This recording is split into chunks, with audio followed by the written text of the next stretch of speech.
Ndugu zangu Waislamu, tulifikishiwa jana klipu ya mshia mmoja anaitwa Hemedi Jalala, na nimeelezwa kwamba huyu ndio shekhe wa mashia katika nchi ya Tanzania.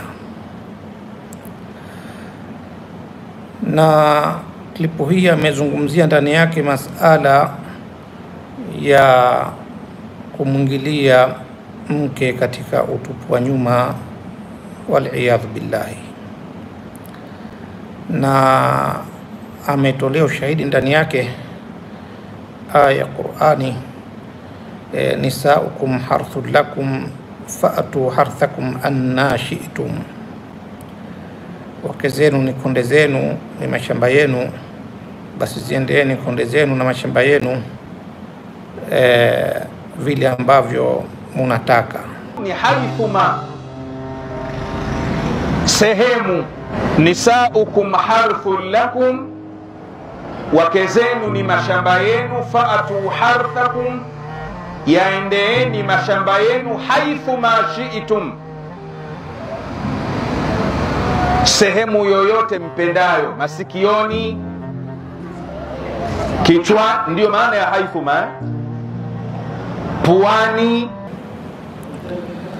Na akafikia kudai kwamba yule ambaye anawatuhumu mashia katika masala hii, huyu atakuwa anaituhumu Qur'ani. Kwa sasa anayekuja akawatuhumu mashia aituhumu Qur'an. Amesema hayo baada ya kudai kwamba neno anna katika aya hii tukufu lina maana tatu ambazo yeye ameziita kaifama na haithuma na annama. Kwanza ningalipenda kuambia ndugu zangu wafuatiliaji na ndugu Waislamu kwa ujumla, aya ambayo ameileta Sheikh huyu wa Kishia amesoma vibaya katika sehemu mbili zenye hamza katika aya hii, hamzatul qat'i, ambazo hukumu yake ni sukuni, yeye amezitia haraka. Ameisoma aya nisaukum harthul lakum fa'atu harthakum, ameisoma fa'atu harthakum. Fa'atu harthakum, na ile anna shi'tum akaisoma anna shi'tum kwa kasra. Anna shi'tum, inawezekana ulimi wake umempiga chenga katika sehemu hizi. Basi ni tanbihi tu kuweza kuwatanabahisha ndugu zetu Waislamu kwamba aya isomwe vizuri. Na katika jambo jingine ambalo limenishangaza sana kwa shekhe ambaye kapewa cheo cha ushekhe wa mashia katika nchi ya Tanzania, nchi ambayo inajulikana vizuri katika elimu ya dini, ameshindwa kutuelezea masala ya anna vizuri. Hata hizo ambazo yeye amezizungumza, haithuma na kaifama, ile ainama ameshindwa kuitamka inavyotakiwa, ameitamka annama wakati ni ainama. Ainama, na tumejua kwamba ni ainama kwa sababu alipoelezea maana yake amehusisha na sehemu, kwa maana hiyo ikawa ni aina, ainama, aina wa min aina anil makani.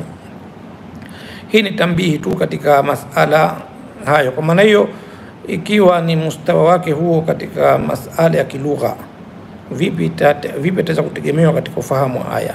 Kwa kweli ni mtihani mkubwa sana. Kama ilivyokuwa mwisho wa klipu alipoelezea masala kwa lugha ya Kiarabu, akasema masala mukhtalafun fihi, masala ya kuwaendea wanawake kwa lugha maarufu kinyume na maumbile ni masala mukhtalafun fihi. Nayo ni kosa kilugha, inaonyesha mustawa wake bado ni mdogo katika lugha ya Kiarabu.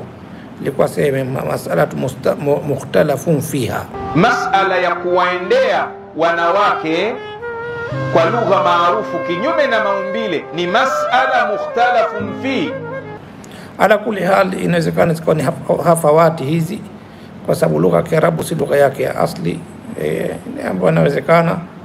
Lakini tukija katika aya tukufu, ndugu zangu Waislamu, hii aya Allah mtukufu anatueleza ndani yake, nisaukum harthul lakum, wake zenu, tunakusudia wanawake wenu pia, wake zenu ni mashamba yenu.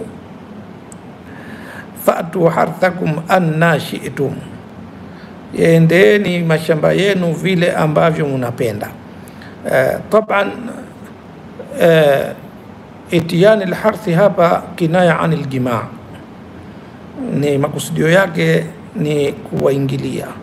Na Allah mtukufu aliposema nisaukum harthul lakum, ni shamba lenu, manake wewe ambaye umeoa, wewe ni mlimaji, sawa? Kwa maana jembe lako lipeleke na lilime katika sehemu ambayo ni shamba la kuleta matunda. Matunda yenyewe ni kizazi. Kwa maana hiyo aya yenyewe siaki yake haikubali isipokuwa kuwaingilia wake kwa sehemu zao ambazo Allah mtukufu amewaumbia kuingiliwa katika sehemu hizo. Sawa, haina haja kueleza sana. Kwa maana aya inatueleza wazi kwamba nyinyi waume ni walimaji, kwa maana limeni mashamba yenu kwa kupata matunda. Faatu harthakum, limeni mashamba yenu. Sawa. Hata vipi wewe utapeleka jembe lako sehemu ambayo haikubaliki kisheria, umwingilie mwanamke kinyume na maumbile? Haram, haram, haram kabisa, haifai. Na ikiwa Allah mtukufu ametuharamishia kwenye kitabu chake kuwaingilia wake zetu wanapofikiwa na hali ya hedhi, yasalunaka anil mahidhi, mwisho akatoa hukumu fa'tazilu nisaa, jiekeni mbali. Basi vipi utasema kwamba Allah mtukufu amekubalisha kuingilia kwa utupu wa nyuma, katika utupu wa nyuma, na ukadai kwamba kauli ya Mashia katika neno hilo ni ukiwatuhumu unaituhumu Qur'ani? Kwa kweli ameleta neno baya sana Mshia huyo, anezulia Qur'ani uongo, iyadhu billahi. Kwa maana hiyo maneno ambayo ameyataja kuhusiana na neno anna, na Qur'ani imekuja sana herufi ya anna, imekuja sana, imekuja katika aya nyingi tu. Ya Maryamu anna laki hadha,